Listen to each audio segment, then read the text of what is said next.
எல்லாருக்கும் வணக்கம். தீபாவளி எப்படி போச்சு? எல்லாரும் நல்லா போச்சா? நமக்கு அப்படி தான் போச்சு. இன்றைக்கி வீட்டில் இருந்துட்டு பால் பவுடர் எப்படி தயாரிக்கலாம் அதுதான் இன்றைக்கி பார்க்க போகிறோம். நான் சமைக்கலைங்க, என் தங்கச்சி சமைக்க போகிறாங்க. நான் ஜஸ்ட்டு வீடியோ மட்டும் தான் எடுக்க போகிறேன். வாங்களேன் பார்க்கலாம். மெயின் விட்டல சூப்பராக சமைக்கிறோம், சுவையாக ருசிக்கிறோம். விருந்து வைக்க நான் ரெடி, அதை ருசிக்க நீங்கள் ரெடியா? வாங்க பால் பவுடரை ருசிச்சு பார்த்துருவோம். இப்போ நம்ம பார்க்க போகிறது வீட்டிலேயே பால் பவுடர் எப்படி செய்யறதுன்னு பார்க்க போகிறோம். வாங்க வீடியோக்குள்ளே போகலாம். இப்போ நாம் அடுப்பை பற்ற வச்சுக்கலாம். பற்ற வச்சாச்சு.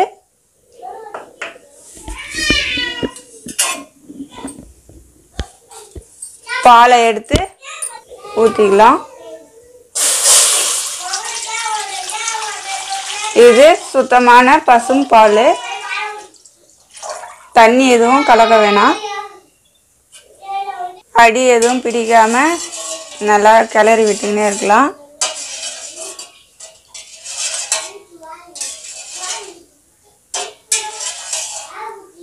ஃபஸ்ட்டு ஹையில் வச்சு நல்லா பால் கொஞ்சம் பொங்கி வர மாதிரி விடுவோம்.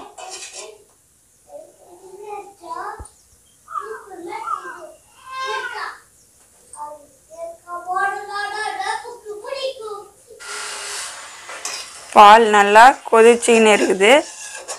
இந்த சுற்றி இருக்கிறதுல நல்லா தள்ளி விட்டுக்கலாம்.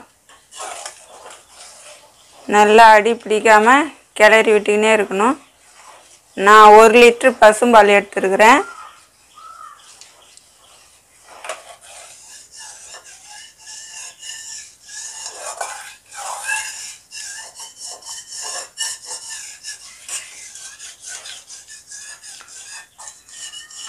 இந்த ஓரத்தில் நல்லா பிடிச்சிருக்கிறதெல்லாம் எடுத்து உள்ளே தள்ளி நல்லா கிளறி விட்டுக்கினே இருக்கணும்.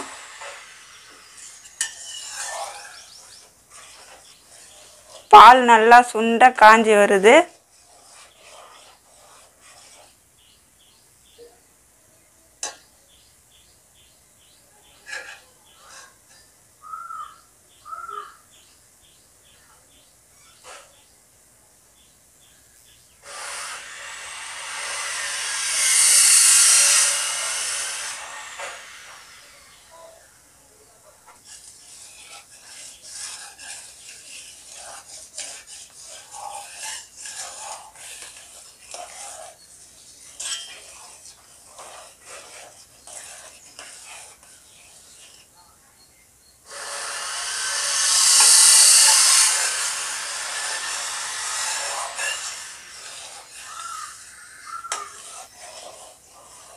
பாருங்க, பால் நல்லா கொதிக்குது. இப்படியே நல்லா சிம்லேயே நல்லா கொதிச்சு வரணும். நல்லா பால் நல்லா சுண்ட காய்ச்சணும்.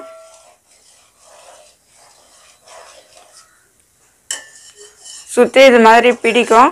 இதை எடுத்து விட்டு நல்லா கிளறிக்கலாம்.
நல்லா சுண்டி வருது பாருங்க. இது நல்லா இப்போ தான் நல்லா கைவிடாமல் கிளறி விட்டுக்கினே இருக்கணும். எப்பவுமே பால் காய்ச்சும் போது அடி பிடிக்கும். இது நல்லா நம்ம சுண்டை காய்ச்சறதுனால அடி பிடிக்க தான் செய்யும். நம்ம அதனால் கொஞ்சம் நல்லா கிளறி விட்டுக்கினே இருக்கலாம்.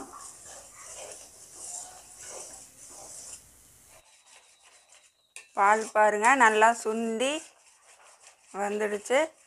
எனக்கு இது செய்யறதுக்கு 3/4 மணி நேரம் ஆகுது.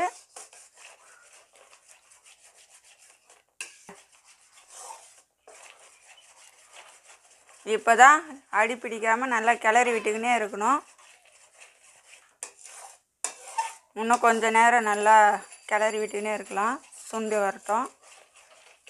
இப்போ நம்ம சிம்மில் வச்சுட்டு தான் கிளறணும், இல்லைன்னா அடி பிடிச்சிரும்.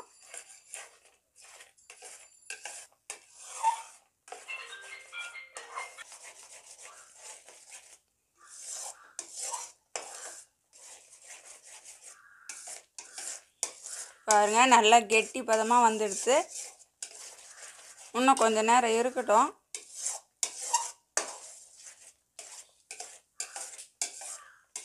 உங்களுக்கு பார்த்தாலே தெரியும் எப்படி இருக்குதுன்னு.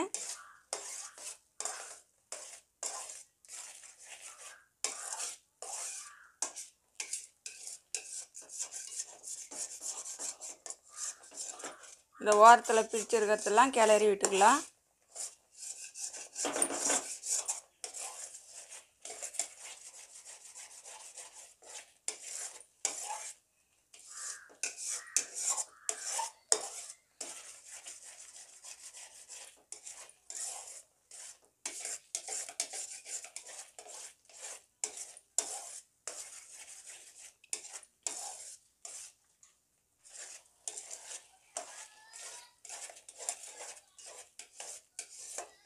இப்போவே நல்லா கம வாசனையாக இருக்குது.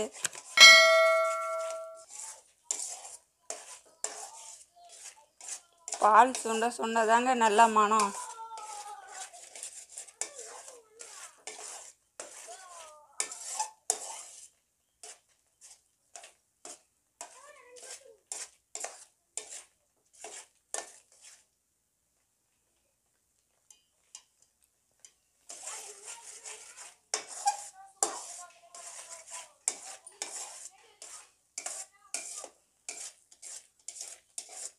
பாருங்க கொஞ்சம் கூட இதுவும் இல்லாமல் நல்லா சுருண்டு வருது.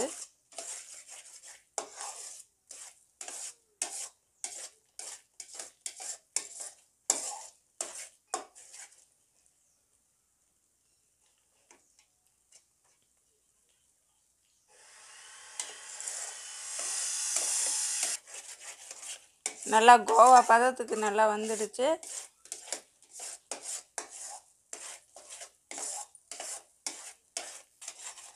நமக்கு பவுடராக செய்யப்படுறதுனால நம்ம இதை இன்னும் கொஞ்ச நேரம் இருக்கட்டும்னு கிளறி விட்டுக்கினே இருக்கலாம். அடி பிடிக்காமல் பார்த்துக்குங்க.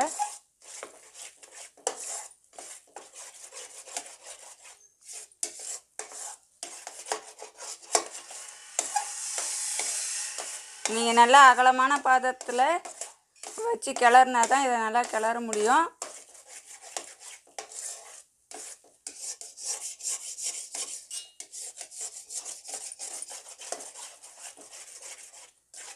பாருங்க நல்லா சுருண்டு நல்லா வருது பாருங்க.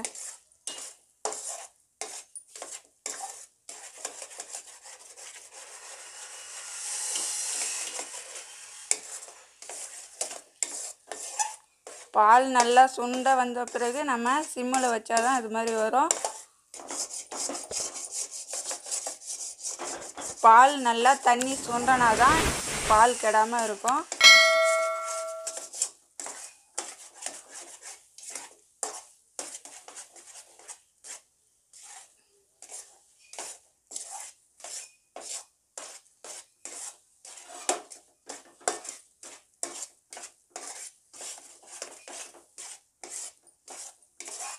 இறக்குற பக்குவம் வந்துடுச்சு.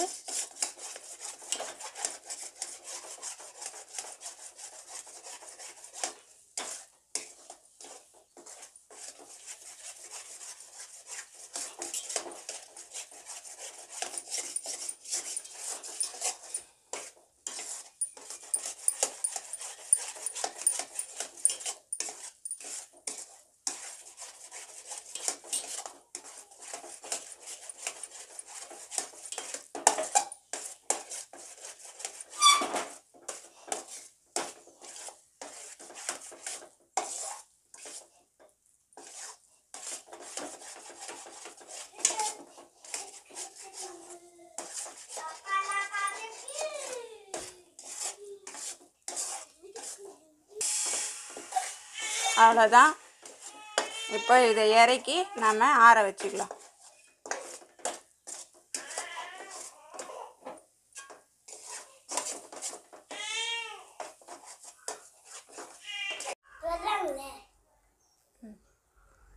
ஃபேன் காற்றுல இதை நல்லா உடச்சி விட்டு நல்லா ஆற வைப்போம். இது நல்லா ஈரப்பதம் இல்லாமல் நல்லா காஞ்சாதான் இதை மிக்சியில் போட்டு அரைக்க முடியும். இது கட்டி கட்டியாக இருக்கிறத ஃபேன் காற்றுல வச்சு இதை நல்லா உடச்சி விட்டு காய வச்சு இது மிக்சியில் போட்டு அரைச்சிக்கணும். நல்லா கழுவி விடுங்கம்மா.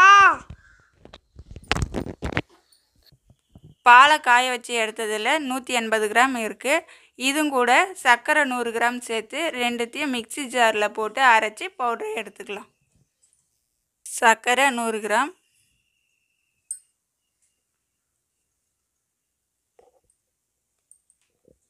பால் காய வச்சது 180 கிராம்,